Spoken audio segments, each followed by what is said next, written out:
Doctors ఎవరు రావాలని రోజు కోరుకుంటారు? చెప్పండి. డాక్టర్లు ఎవరు కావాలనుకుంటారు?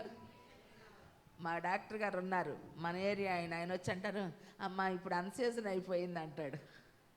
అంటే పేషెంట్లు లేరు ఆయనకి. ఏమండి, ఇప్పుడు మనం ఎవరు కావాలని కోరుకుంటాం? ఎవరైనా కానీ ఇప్పుడు మీ ముఖంలో ఉన్న సంతోషం కన్నా నా ముఖంలో కలకలలాడిపోతుంది అన్నమాట. కారణం ఏంటంటే అది ఇక మిమ్మల్ని బట్టి దేవునికి మహిమ కలుగును గాక. ఊరికి బయట, ఊరికి ఉత్తరాన కాపలా పెడతారు డబ్బులు ఇచ్చి. వాళ్ళకి కమిట్మెంట్ ఉంటుంది కేసులతో. వాళ్ళు ఏం కోరుకుంటారు? ఊరికి ఉత్తరాన ఏముంటుంది బాబా? ఈ బుడత చిన్నప్పుడు తెలియగలదే. సమాధులు, దొడ్డిలో వాళ్ళు కాపలా ఉంటారు. వాళ్ళు ఏం కోరుకుంటారు? ఇవాళ గట్టోళ్ళు తగలాలా, ఇవాళ గట్టిగా తగలాలా అనని వాళ్ళేమో వాళ్ళ పని కొరకు కోరుకుంటారు.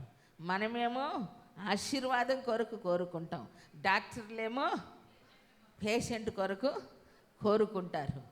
అయితే దీని అంతటిని బట్టి మనం ఆలోచన చేస్తే మనం అర్థం చేసుకోవాల్సింది ఏమిటంటే, డాక్టర్ గారికి మనుషులు రోగిష్టోళ్ళు అవ్వాలని కాదు, కాటి కాపలా ఉన్నటువంటి వాళ్ళకి ఏమండి శవాలు రావాలి అని కాదు. కానీ దేవుని సన్నిధికి వచ్చేటువంటి వారు ఏమండి దేవుని సన్నిధిలో ఆశపడేది ఎందుకంటే, కొంతమంది అంటారు, ఒరే వాళ్ళు సమస్యలు రావాలని ప్రార్థన చేస్తారు, సమస్యలు వచ్చిన తర్వాత వాటి కొరకు ప్రార్థన చేస్తారు అని.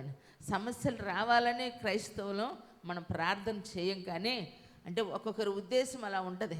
ఏ సమస్యతోనైతే వస్తారో ఆ సమస్యకి ఏం దొరకాలి? ఇక్కడ పరిష్కారము దొరకాలి. దేవునికి మహిమ కలుగును గాక.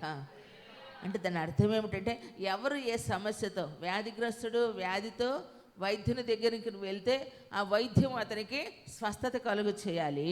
ఏమండి, ఒక వ్యక్తి చనిపోతే, ఎందుకంటే మన ఈ మధ్య కాటి కాపలా వాళ్ళు ఉన్నవాళ్ళు కూడా ఏమండి చితిని కాల్చడానికి అవకాశాలు ఉన్నాయా? లేవు. ఎన్నో ఇబ్బందికరమైన పరిస్థితులు. వాళ్ళకి అక్కడ సరైనటువంటి విధానము వాళ్ళకి ఉండాలి. కారణం ఏంటంటే, అందరూ ఏదో ఒక దాన్ని వారు చేసేటువంటి దాన్ని గూర్చిన ఆలోచన వారిలో ఉంటుంది. కానీ ప్రతి వానికి ఏమండి దేవుని యొక్క కృప అనేటువంటిది ఉన్నప్పుడు ఎవరు చేసే వృత్తిలో వాళ్ళకి దేవుని వాని అవసరత తీర్చేదానికి తుఫాన్ నగర్ లేకుండా ఏం చేస్తాడు దేవుడు? ఏమని రామరెడ్డి నగర్లో ఉన్న బరియల తోటకు వస్తారు. పక్క హాస్పిటల్కి వెళ్ళకుండా ఏమంటే ఎదురు కనపడుతున్నా కొన్నిసార్లు అక్కడికి వెళ్ళనీడు దేవుడు. ఏ వ్యక్తికి అవసరతో ఉన్నారో ఆ వ్యక్తి దగ్గరికి హాస్పిటల్ వెళ్ళేటట్టు చేస్తారు. ఎన్నో ఉండొచ్చండి.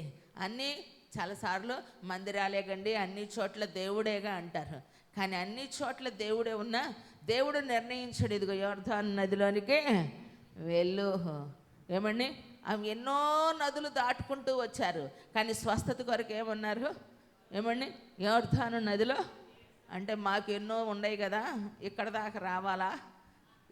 ఈ కాలువలో మునిగే దానికోసం పాయలయ్యింది కదా నది, దానికోసం ఎంత దూరం రావాలా అనుకున్నాడు. ఆయన ఏదో నన్ను తముడుతాడు, నన్నేదో చేస్తాడు, నాకేదో రాస్తాడు అని చెప్పి నేనున్నటువంటి ఉన్నతమైన నియంతగా ఉన్నదానిని బట్టి నన్నేదో అని ఊహించుకొని వచ్చాడు. కానీ మాట వినిన కారణమును బట్టి ఏమని ఎవరూ తీర్చలేనటువంటి బలహీనతతో వచ్చిన నయమాను స్వస్థచిత్తుడై సంతోషముగా తన ఇంటికి తిరిగి వెళ్ళాడు. కొట్టు శబళ గట్టిగా ప్రైజ్ అలాడు. హల్లెలూయా.